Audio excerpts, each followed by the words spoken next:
Bonjour à toutes et à tous. Excusez-moi. Donc, nous avons fait c'est un deuxième exercice, mais ça c'est bien que nous avons déjà fait cet exercice exactement. Nous l'avons déjà fait. Mais comme nous savons qu'il y a beaucoup de personnes qui aiment les jeux de lumière, donc nous avons refait ce deuxième exercice. Donc quand je dis le deuxième exercice, parce que c'est la deuxième fois que je réexplique le séquenceur. C'est un séquenceur donc nous avons donc en partant du bas, nous avons donc l'accrémentation et en partant du haut, nous avons la décrémentation des LED. Bien sûr. Donc, on va appuyer sur le bouton Mars qui se trouve ici pour allumer les LED. Voilà, vous voyez donc les LED s'allument rapidement, les unes après les autres.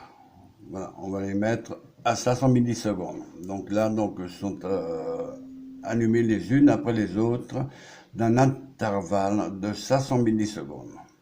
Chaque LED est allumé de 0,5 secondes si vous préférez, ou 500 millisecondes.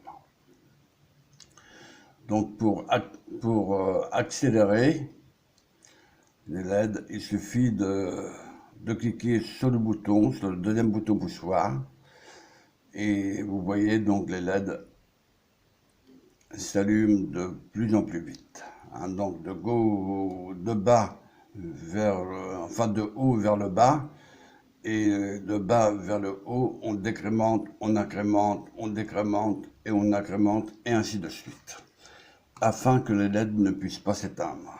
Voilà. Donc les LED s'allument les unes après les autres. Vous le verrez au niveau du langage C++, qui sera donc commenté. Donc le langage C++, il sera mis, donc ce langage sera mis dans mes commentaires, vous verrez. Donc, bon, la seule chose que c'est un peu plus complexe que de coutume. Nous avons fait ça, c'est par tableau si vous préférez. Donc voici donc le code approximatif. Donc vous le voyez pas entièrement là, mais ici vous avez donc INT, donc brosse LED, et donc ici vous avez deux crochets, attention là, donc les deux crochets s'indiquent tableau. Donc égale entre accolades, n'oublions pas l'accolade, 8, 9, 10, 11, 12, 13, on ferme l'accolade. Voilà, et ensuite un signal, ça veut dire donc non signé, donc en entier, donc ça veut dire qu'on va déclarer donc la variable tempo à 500 millisecondes, donc la variable tempo 1 à 500 millisecondes et la variable tempo 2 à 200 millisecondes. Ça veut dire la décharge de deux condensateurs si vous préférez. Il faut que la décharge de deux condensateurs électrolytiques soit très rapide. Voilà. Donc pour le reste du code, je vous expliquerai cela par commentaire. Mais c'est déjà donc expliqué. Il suffit de visiter ou de regarder mes vidéos. Donc voilà, donc il suffit de regarder mes vidéos. Donc j'ai oublié donc de vous dire que la broche 3 donc est reliée donc à travers ce fil vert qui est relié pour la résistance 330 ohms et sur le condensateur la borne 2 que vous voyez là. Donc tandis que la broche 2, lui donc de l'Uno R3 est relié directement, bien sûr, donc à la broche 2, donc à travers du fil vert qui est relié ici. Donc il suffit de suivre mon pointeur, donc le fil vert qui est relié à la broche 2, ici, voilà, et relié directement pour charger le condensateur. C'est-à-dire que quand on appuie sur le bouton Mars, par exemple, on va charger le condensateur à toute vitesse. Enfin, lentement par rapport à la décharge. Donc c'est la décharge qui va se décharger à travers à travers la résistance 330 ohms via aussi la masse du condensateur. Voilà, donc du condensateur électrolytique de 1 microfarad. De 1 microfarad. Tandis que moi, donc, vous verrez donc au niveau de la pratique que j'ai pu faire, donc je l'ai donc mis sur 100 millisecondes. Donc vous verrez donc, bien sûr, vous verrez pas les couleurs hein, comme sur le logiciel, c'est-à-dire le simulateur. Voilà. Donc là, donc je vais le mettre au ralenti. Vous voyez donc, elles s'allument les unes après les autres de 500 millisecondes. À noter que lorsque cette LED du haut s'allume, la LED de témoin, il suffit de suivre mon pointeur, ce qui se trouve sur l'Uno R3. Et quand cette LED du haut s'allume, la LED de témoin s'allume. Donc pour indiquer que c'est une décrémentation, si vous préférez. C'est-à-dire que là, on incrémente vers les LED du bas vers le haut, et du haut vers le bas, on décrémente. Voilà. Et donc, si on appuie une deuxième fois sur le deuxième bouton poussoir, on accélère. Les LED vont de plus en plus vite, et vous voyez, donc là, c'est plus 500 millisecondes, mais 100 millisecondes, c'est-à-dire 0 seconde 1. En parlant des secondes, donc je vais évoquer les formules. Donc T, pour trouver donc la constante de temps, T est égal à R multiplié par C. Maintenant, pour trouver la période, T est égal à 1 divisé par F. Pour trouver la fréquence, F égale 1 divisé par T. Voilà, pour l'instant. Donc, nous allons passer en pratique. Et donc, rien d'extraordinaire, puisque la première LED, en partant du bas, si vous préférez, est reliée à la brosse 8. La deuxième LED à la brosse 9. La troisième LED à la brosse 10 et la quatrième LED à la brosse 11, la cinquième LED à la brosse, à la brosse 12 et la sixième LED à la brosse 13. Et quand que ça arrive à la brosse 13, c'est cette LED, elle s'allume lorsque la LED du haut est allumée. Donc vous voyez, donc à chaque fois le clignotement, ça veut dire que ça décrémente. Voilà, donc dans un sens, on incrémente du bas vers le haut et du haut vers le bas, on décrémente. Voilà, donc pour l'instant. Bon, ça c'est la théorie, donc je vous ai fait montrer au niveau de la théorie. Maintenant, au niveau de la pratique, je vais vous le faire montrer, mais vous ne verrez peut-être pas les mêmes couleurs, hein, donc ce qui est tout à fait normal. Bon, je me mets sur pause.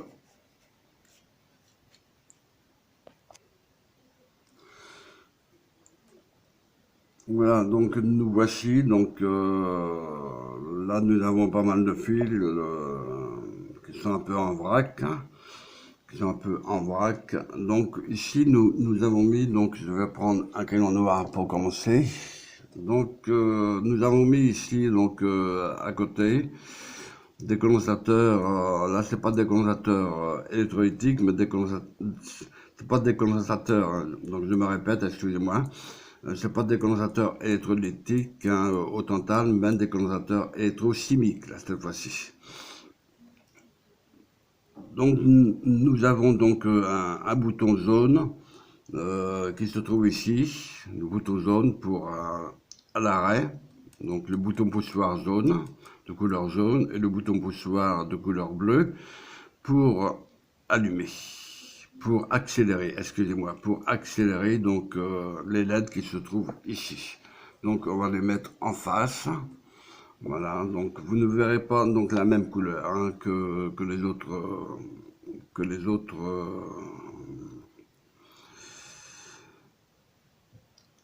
autres théories que je vous ai fait montrer là donc à l'instant même. Donc voilà, donc on va appuyez sur le bouton jaune, sur le bouton poussoir jaune, et vous voyez donc le LED va à toute vitesse. Donc là c'est à 500 millisecondes, à 100 millisecondes là, hein. Donc je vais donc accélérer la vitesse et on va donc le faire ralentir, voilà, et les LED s'allument les unes après les autres comme sur la théorie. Voilà, donc là c'est en pratique. Bon bah vous voyez donc l'Uno R3 ici, qui se trouve ici. Regardez bien la LED, vous voyez donc la LED, quand cette LED s'allume à l'emplacement de mon crayon noir, vous voyez donc la LED ici, elle va s'allumer automatiquement, voilà. Donc cette LED, donc elle s'allume. Alors ici nous avons mis un fil jaune, mais ça c'est tout à fait normal puisque nous n'avons pas de fil rouge, donc là donc c'est relié au plus, hein. Donc il suffit de bien repérer, hein, de bien faire son point de repérage. Vous pouvez mettre n'importe quelle couleur, mais enfin de préférence de couleur rouge pour indiquer que c'est le plus. Bon, moi je le sais, bon, bah, là c'est le fil jaune, bon, bah, je sais que c'est le plus. Voilà, donc sinon, bon, bah, c'est exactement les mêmes branchements que la théorie que je vous ai évoquée dans la leçon. Donc, j'ai fait les deux pour que vous puissiez donc vous rendre compte la différence entre la pratique et la théorie. Alors, je peux donc accélérer, bien sûr, je vais donc accélérer ici en appuyant sur le bouton poussoir de couleur bleue. Voilà, donc vous voyez, donc les LED vont plus rapidement. Je rappuie une deuxième fois sur le même bouton poussoir et les LED s'allument les unes après les autres, mais au ralenti. Voilà, à une fréquence de 500 millisecondes, ou une constante de temps plutôt à 500 millisecondes. Alors donc je rappelle les formules pour ceux qui veulent trouver la constante de temps. T est égal à R multiplié par C. Pour trouver la fréquence, F est égal à 1 divisé par T. Tandis que pour trouver la période, T est égal à 1 divisé par F. Voilà, vous avez donc les trois formules. Vous pouvez calculer la constante de temps de vous-même. Que je rappelle, T est égal à RC pour la constante de temps. Donc rappelez-vous que la charge du condensateur est beaucoup plus lente que la décharge. En d'autres termes, ça veut dire que la décharge se décharge à toute vitesse avant que la charge du condensateur électrolytique se charge. Donc c'est-à-dire que le condensateur, ici dans notre cas, c'est un condensateur de 10 microfarads électrochimique, mais qui se charge plus lentement que par rapport à la décharge. C'est-à-dire que la décharge du condensateur se décharge plus rapidement que par rapport à la charge. Voilà, donc c'est donc la constante de temps, donc je rappelle toutefois, donc T est égal à RC. Et je rappelle donc les deux autres formules pour trouver la fréquence. F est égal à 1 divisé par T, et pour trouver la période, T est égal à 1 divisé par F. Voilà. À noter ici, donc pour finir cette vidéo, à noter ici que cette LED s'allume lorsque la dernière LED est allumée, donc c'est-à-dire la LED numéro 13. Voilà, donc ou quand que celle-ci s'allume. Voilà, donc la rouge, exactement, à l'emplacement de mon crayon noir. Donc la LED s'allume là. Voilà. Donc je pense que vous l'avez vu. Maintenant nous allons passer donc à la pratique. Je vais le mettre donc en stand-by là. Et enfin nous allons passer en théorie. Donc je vais mettre le code dans les commentaires. Soyez sans crainte, vous aurez tous les commentaires, voilà, qui seront mis dans en dessous de la vidéo. Donc vous aurez donc les commentaires. Voilà, je vous remercie de votre écoute et je vous dis à bientôt.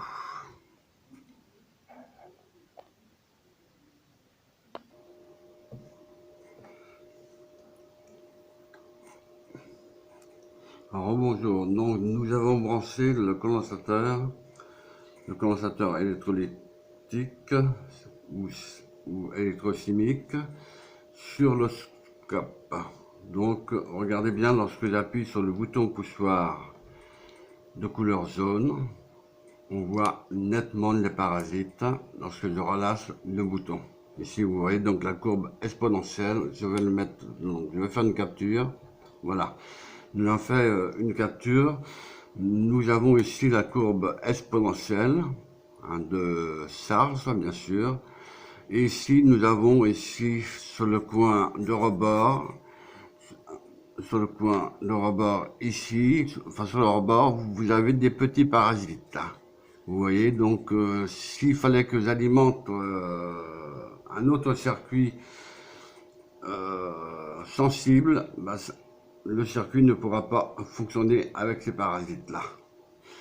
Donc je défais donc la capture pour régler correctement l'amplitude verticale. Vous voyez donc là, donc on voit nettement qu'il y a donc les parasites ici, ça tombe bien. Donc malgré le circuit anti-rebond, on voit donc nettement les parasites du bouton poussoir. Et c'est ça que je voulais vous faire comprendre. Ici, on voit donc le condensateur, donc la charge du condensateur, et ensuite la décharge, mais avec des pics de parasites dus au bouton poussoir. Voilà, donc ça ne remplace pas le circuit norme que je viens d'évoquer, à savoir le 74C00. Il suffit de vérifier dans mes vidéos, vous avez exactement le même circuit NAND avec le circuit anti-rebond et vous verrez que c'est des triangles que nous avons. Ou des rectangles plutôt, donc nous avons donc les circuits de rectangles, mais là donc nous avons donc le circuit de charge et les parasites avec. Vous voyez donc le circuit anti-rebond ne fonctionne pas correctement. Ça ne vaut pas le circuit intégré, c'est-à-dire le circuit norme, à savoir le 74C00 ou autre circuit, mais du moment que ça élimine les parasites, donc ça devrait fonctionner correctement. Voilà. Donc sauf là que je n'ai pas mis de circuit intégré, un circuit intégré de circuit norme, donc je rappelle la référence 74C00. Donc rien ne vaut donc le circuit intégré. Hein. Donc les condensateurs, y compris les résistances, ne remplaceront jamais les circuits intégrés. Voilà. Donc celui qui vous dit de mettre une résistance dans un condensateur électrolytique, c'est pourquoi que je l'ai mis devant vous, le condensateur électrochimique et des résistances, donc une résistance de 220 ohms et une autre résistance de 10 kΩ. Ça fait 10 220 dans le cadre de la pratique, pour que vous puissiez voir les parasites. Voilà, donc vous voyez, donc il y a bien donc les parasites, puisque on se retrouve pas lors de la décharge de condensateur, on voit bien donc qu'il y a des parasites en même temps. Par contre, sur la courbe exponentielle, sur le scope, donc l'oscillogramme est bien net. Donc vous avez bien donc la courbe exponentielle de charge et de décharge. Vous voyez donc, si on regarde ici, vous voyez tout un tas de parasites. Donc ça, c'est pas bon pour les circuits numériques. Je tenais à le signaler au passage. Voilà, donc il faut que les signaux soit bien rectangulaire, comme sur le Digilab que vous avez pu voir. Voilà, si vous avez donc étudié le Digilab, donc vous êtes certainement aperçu que les signaux sont bien droits, d'une part, et d'autre part, que les signaux sont bien rectangulaires. Voilà. Donc je vais refaire l'essai tout en appuyant sur le bouton poussoir. Vous voyez donc les LED s'allument. Vous voyez donc les parasites, ils appuient sur le bouton poussoir et les parasites on voit nettement. je relâche le bouton poussoir, je rappuie sur le bouton poussoir de Mars arrêt, on se retrouve avec des parasites. Sur la vitesse maintenant, sur le deuxième bouton poussoir, donc mais là je ne l'ai pas mis, donc je n'allais pas avancer, donc on ne peut pas le voir.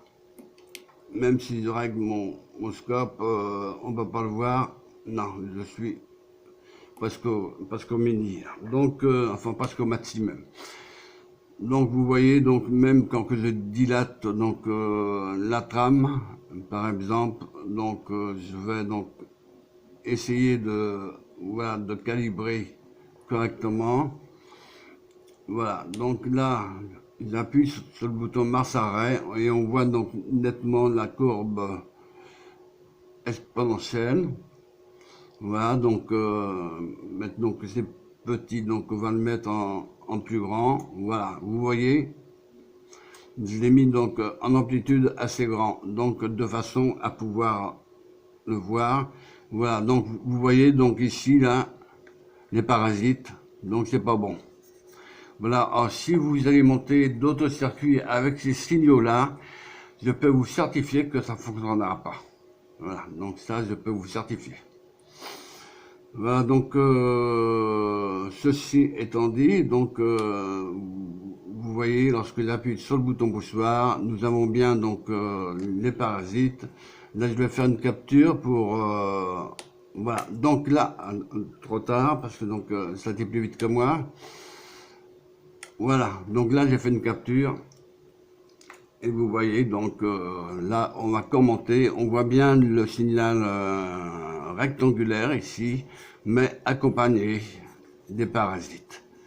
Donc le circuit anti-rebond par le circuit, enfin les circuits RC, donc c'est-à-dire la résistance et le condensateur ne remplaceront jamais les circuits intégrés. Donc il faut bien se mettre ça en tête, que les signaux numériques doivent être parfaits pour alimenter d'autres circuits qui seront plus sensibles.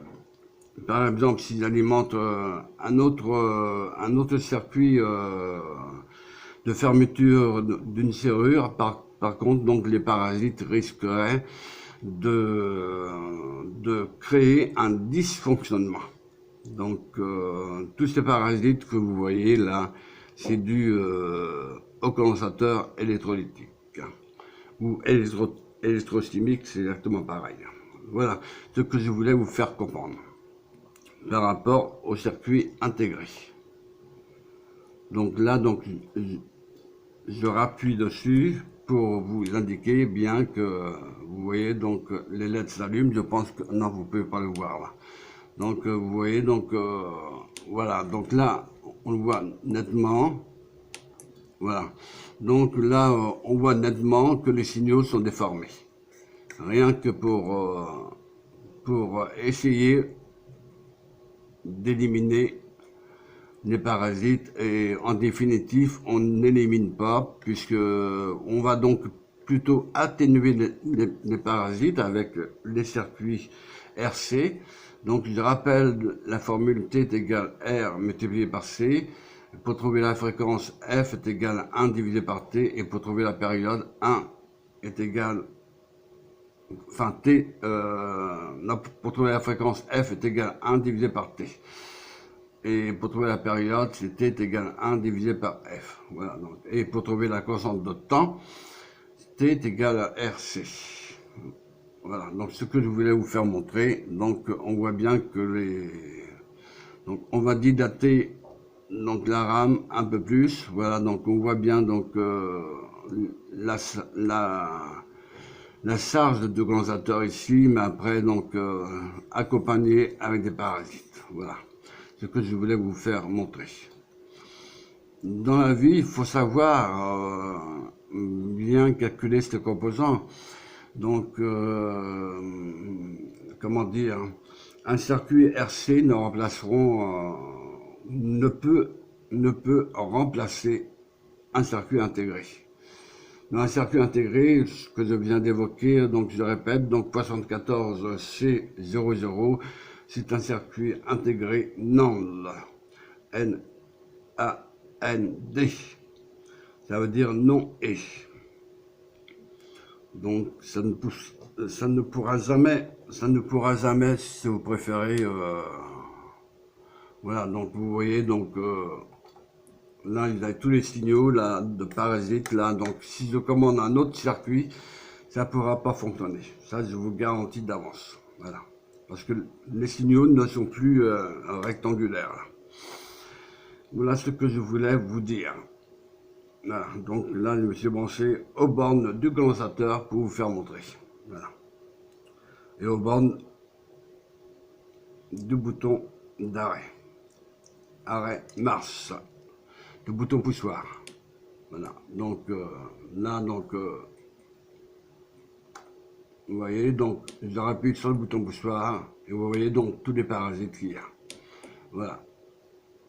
Donc on ne voit pas les signaux rectangulaires, si vous préférez. Donc ça, c'est pas bon pour les circuits. Pour les circuits numériques. Donc je me répète, pour les circuits numériques, c'est pas bon. Donc là, j'ai fait une capture, parce que là, vous avez donc la décharge de condensateur, et ensuite, vous avez donc la charge, mais accompagnée des parasites. Donc, et là, par contre, vous avez un signal rectangulaire du haut vers la droite de du scope. Et là, donc, le signal rectangulaire est bien réussi. Mais par contre, ici, nous avons donc vers la gauche de votre oscilloscope, nous avons bien donc un signal rectangulaire beaucoup plus large que par rapport à la droite. Donc, de ce côté-là, bon, bah, tout va bien. Mais c'est à ce niveau-là, nous avons des parasites.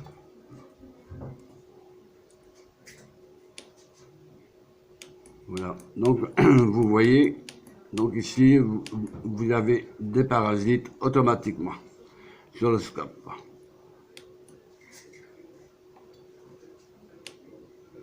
Voilà. Donc ici, vous voyez donc les parasites.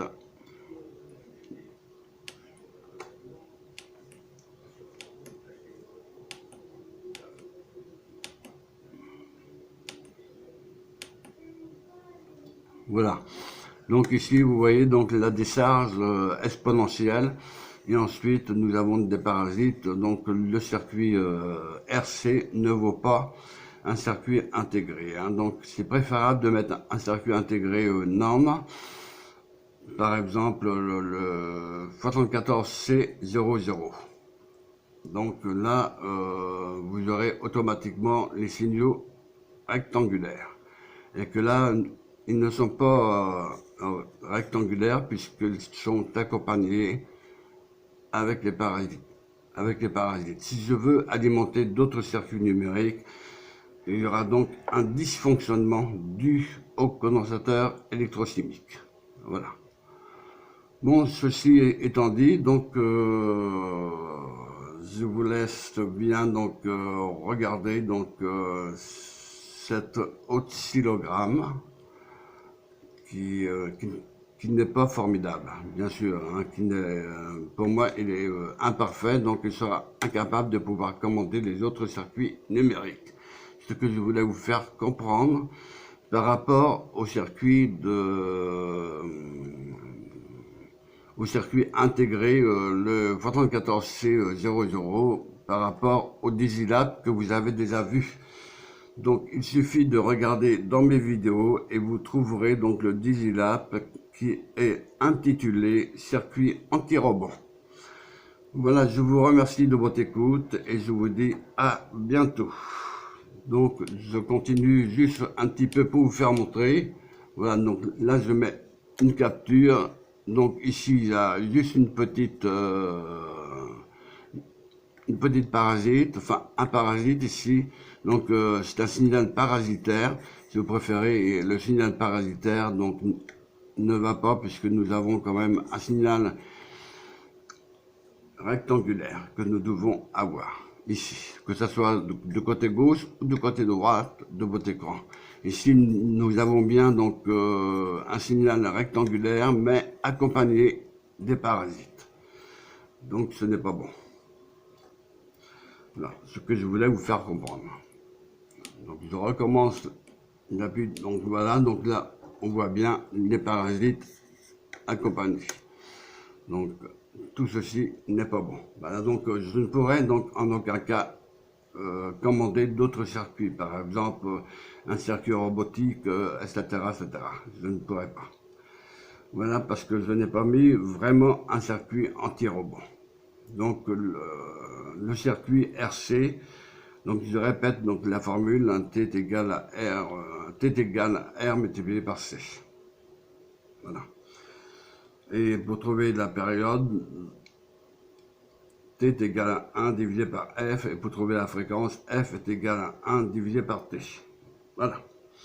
Bon, je vous remercie de votre écoute et je vous dis à bientôt.